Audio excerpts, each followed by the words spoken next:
যদিও জানি আমি অনেকটা দেরি হয়ে গেছে, অনেকটা বলতে অনেকটাই, প্রায় বিয়ের হচ্ছে আজকে 12-13টা বছর পর।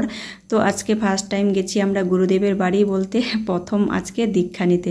তো দুজনে মিলে গুরুদেবের বাড়ি চলে গেছি দীক্ষা নিতে, তাই নিয়ে আজকের ভিডিওটা। তো এই মাত্রই ঘুম থেকে উঠলাম আমি, আর ঘুম থেকে উঠে দেখো মুখটা একদম হাড়ের মতো ফুলে আছে।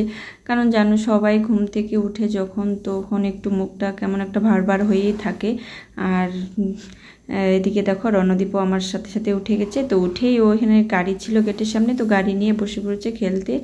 আর ও তো সকালে সকালেই উঠে, আর রাজদীপ কিন্তু এখনও উঠেনি। তো চলো ওকে আমি ডাক দিয়ে আগে উঠাই, ওকে ফুল আনতে পাঠাবো, কারণ পুজো দিতে হবে। তো যদিও আজকে আমি আর পুজো দেব না, রাজদীপ বাবাই পুজো দেবে। উঠ না, 8টা বাজে, উঠ।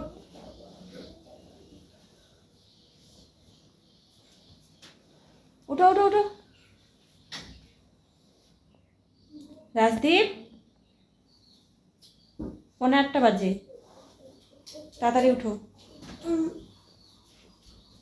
উঠো উঠো উঠো তাড়াতাড়ি উঠো।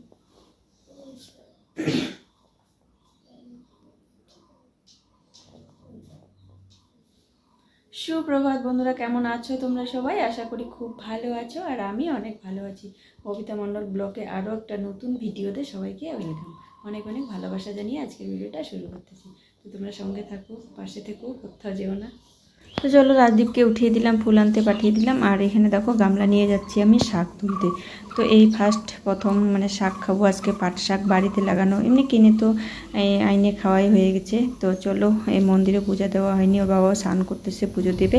আর আমি দেখো ঝটপট করে রান্নাটা করে নিই। আর বন্ধুরা হ্যাঁ, আজকে হচ্ছে যাবো আমরা, হচ্ছে আজকে না, সরি ভুল বললাম, কারণ কালকে যাব হচ্ছে ফালাকাটা। আজকে হচ্ছে শনিবার, তো কালকে হচ্ছে শুক্রবার, তো যাব হচ্ছে ফালাকাটা। তো এখানে দেখো, এই দেখো পাট শাকগুলা অনেকটা বড় হয়ে গেছে জল, বৃষ্টির জল পেয়ে। আর এই দেখো কত কষি ছাড়ছে। তো এই মাথাটা যদি আমি ছিঁড়ে না নিই তাহলে একদম তাড়াতাড়ি বাড়তি হয়ে যাবে। আর এই মাথাটা ছিঁড়ে নেওয়ার এটাই কারণ যে অনেক কষি ছাড়বে। আর এই যে কালা পাটটা আছে না, এটা খেতে দারুণ লাগে, ঝোল বা ভাজা। আর এদিকে দেখো মানে প্রতিটা গাছের থেকে কষি ছাড়ছে, কত কষি ছাড়ছে। তো দেখো, আর এই জন্যই আমি আগাটা ছিঁড়ে নিচ্ছি। তো কেটে নিলে হয়তো ভালো হতো, তো যাই হোক আমি ছিঁড়েই নিচ্ছি। আর দেখো কত ছোট ছোট গাছ হচ্ছে, হয়তো যে বীজগুলো মিস হয়ে গেছে, মানে জ্বালায়নি, তো বৃষ্টি পাইছে তো এখন হয়তো জ্বালাতে পারি।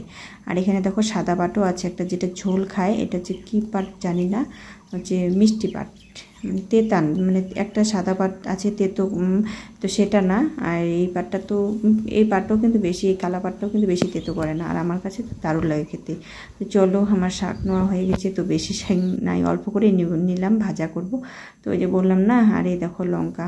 তো যাই হোক বন্ধুরা, লঙ্কার গাছগুলো যত্ন করলে হয়তো আরেকটু ভালো হতো, তো অতটাও বেশি ভালো হয়নি। আর লঙ্কাগুলো না ছোটো ছোটো, কিন্তু অনেক বাড়তি হয়ে গেছে, দেখো পাইকে গেছে লঙ্কাগুলা।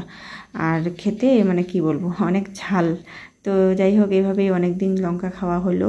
তো লঙ্কাও হচ্ছে শেষ হয়ে গেছিলো, বাজারে যাওয়া হয়নি, কারণ বললাম না ওই যে এটা কালকে হচ্ছে রবিবার, যাব হচ্ছে ফালাকাটা গুরুদেবের বাড়ি। তো দেখি তোমাদের সঙ্গে যতটুকুনি পারবো শেয়ার করব। আর বাইরে গেলে এমনি আমি ভিডিও করি না, তো এই জন্যই জানি না আমি তোমাদের সঙ্গে শেয়ার করতে পারবো কিনা, তোমাদের বললাম। তো চলো, এই দেখো লঙ্কা আমার তোলা হয়ে গেছে। আর একবারে তোমাদের সঙ্গে পরে দেখা হচ্ছে রান্নাবাড়ির শেষে। আমাদের কিন্তু সকালের খাওয়া দাওয়া হয়ে গেছে, তো একবারে দুপুরবেলা রান্না করবো। আর এই যে বলছিলাম তোমাদের কালকে ফালাকাটা যাব বলে, তো মাথায় হচ্ছে দেবো আমি হেনা। তো এখানে দুটো হেনা, দুটোই লাগে আমার, তো দুটো আমি দিব না, তো আমি একটাই দিব, যেহেতু এটা কালকে হচ্ছে ভেজানো উচিত ছিল, তো আজকে দেওয়ার মানে দিতে হতো। তো যাই হোক, কালকে হচ্ছে একদমই মনে ছিল না আনার, আর ছিলও না বাড়িতে আনা। এখানে দেখো একটা হেনা আমি চা পাতা হচ্ছে লিকার দিয়ে একটু ছাইকে নিয়েছি, ঠান্ডা করে নিয়েছি জলটাকে। আর এখানে দেখো একটা হানা মানে গুলিয়ে দিচ্ছি আমি, দেওয়ার পরে তো এটার মধ্যে শুধু একটা ডিম আর লেবু দেবো। আর দেখি যদি পারি পেঁয়াজের রস দেবো, কারণ আমার চুল তো মানে কী বলবো প্রচণ্ড পরিমাণে হেয়ার ফল হচ্ছে, এই জন্যই। তো প্রথমে যখন গোলাই তো ভাবছিলাম জল একটু বেশি হয়ে গেছে, পাতলা হয়ে গেল, কারণ হেনা তো আর পাতলা দেওয়া যায় না। তো যাই হোক, নাড়তে অনেকটাই চিন্তিত ছিলাম। তো ভাবছি আর একটা কেটে দিই, তো না, ভাবলাম যে না, আগে দেখি নাই রে যে কতটা কী হয়, তারপরে দেবো। তো এদিকে দেখো নাড়তে দেখলাম যে না, অনেকটাই ঘন হয়ে উঠছে, মানে যেটার জন্য পারফেক্ট যতটুকু যেভাবে গুলাতে হয়, তো সেইভাবেই দেখো একদমই মানে ঠিক হয়ে গেছে। তো আমি যেহেতু এখন দিব না, কারণ সঙ্গে সঙ্গে গুলি তো দেওয়া যায় না, একটু কিছুক্ষণ রেখে দিব, আর বাকি যে টুকিটাকি কাজ আছে তো সেগুলো আমি করে নেব। তো চলো, তো এদিকে দেখো রাজদীপের বাবারও পূজা দেওয়া হয়ে গেছিলো। তো রাজদীপকে বললাম যে আমি তো স্নান করিনি, তো আমি ওকে বললাম যে মন্দিরে গিয়ে তুই প্রসাদগুলো উঠিয়ে নে, আর বাবা বাড়িতে নেই।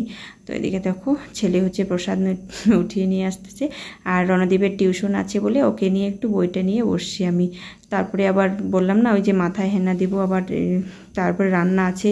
তো এদিকে দেখো রান্না করার আগে ভাবছি কাপড়গুলোকে আগে কেচে দিই, কারণ কাপড়গুলোকে তো আবার শুকাতে হবে। তো এই দেখো বললাম যে তো ওই বৃষ্টি হচ্ছে দেখে আমাদের তো একটু একটু করে জল হচ্ছে, কিন্তু জলটা না একদম ঘোলা ঘোলা হয়ে গেছে।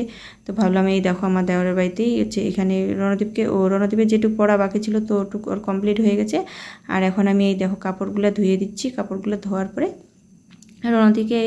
রণদীপকে একবারই এখানে স্নান করিয়ে দিব, কারণ ওকে পড়াতে আসবে। তো এই দেখো এই কাপড় কাচা আমার হয়ে গেছে। তো ও গা ঘষবে দেখে ওকে মানে শোভা দিয়ে গা ঘষবে না, চিৎকার করতেছে, কারণ ওই যে গেঞ্জিটা ছিল সেটার মধ্যেই হচ্ছে সাবান লাগিয়ে করে দিলাম, গা ঘষিয়ে দিলাম।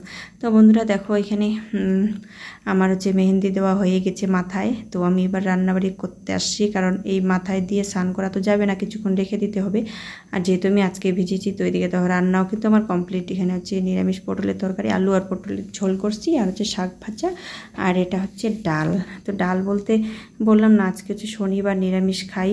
তো কি করব বলো, তো ডাল ছিল না, মসুর ডালটাই নিরামিষ করছি, মানে ডালটা নিরামিষ না মসুর ডাল, কিন্তু ওটার মধ্যে কিছুই দিইনি, আমি শুধু সিদ্ধ করে লবণ আর তেল দিয়েছি। আর যে ডিমটা আমি মাথায় দিয়েছিলাম সেই ডিমটা আমি রণদীপকে ভেজে দিয়েছি। তো এই দেখো আজকের মতো এই পর্যন্ত, দেখা হচ্ছে পরের দিন। তো বন্ধুরা দেখো আজকে হচ্ছে রবিবার, বলছিলাম তোমাদের কালকে যে গুরুদেবের বাড়ি আসছি। তো গুরুদেবের বাড়ি এসে দেখো কৃষ্ণকালীকে একবারে দর্শন করিয়ে দিলাম তোমাদেরকে, কারণ এটা হচ্ছে গুরুদেবের বাড়ির হচ্ছে মন্দির, কৃষ্ণকালী মায়ের মন্দির। আর এই দেখো ভোলানাথের মন্দির, আর ওখানে পাশে বিশ্বকর্মা ছিল। তো এখানে দেখো এটা হচ্ছে আমার বৌদি হবে, মামার শ্বশুরের ছেলের হচ্ছে বউ। তো ওই বৌদির সঙ্গে এসেছি। আর এই দেখো তো, আর এখানে কিন্তু আমি কোনো ভিডিও শ্যুট করতে পারিনি। তো গুরুদেবকে বলে যাই হোক তোমাদের সঙ্গে একটু শেয়ার করবো বললে আমি একটু মন্দিরের সামনে দাঁড়িয়ে যে ভিডিও করছিলাম। তো বন্ধুরা কেমন লাগলো আজকের এই ভিডিওটা? যদি ভালো লাগে অবশ্যই লাইক কমেন্ট শেয়ার করে পাশে থাকবে।